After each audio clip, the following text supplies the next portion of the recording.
Awit 118, 19 hanggang 24.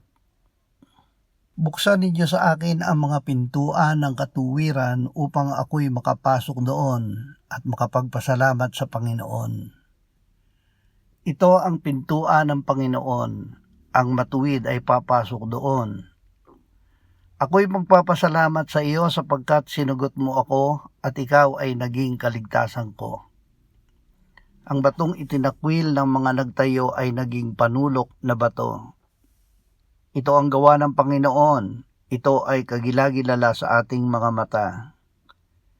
Ito ang araw na ang Panginoon ang gumawa, tayo'y magalak at matuwa.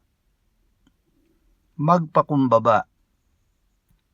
Hindi natin kayang iligtas ang ating sarili, kaya tayo ay magpakumbaba. Hingin natin na sumaatin ang kapakumbabaan ni Kristo upang maisuko nating buo ang ating pagkatao, upang ang Diyos ang maging lahat-lahat sa atin. Sa paraang ito, mararanasan natin na tayo ay kasama ni Kristo na napako sa krus, at hindi na tayo ang nabubuhay, kundi si Kristo ang nabubuhay sa atin. Mamumuhay tayo sa pananampalataya kay Kristo na umibig sa atin at nag-alay ng kanyang buhay para sa atin.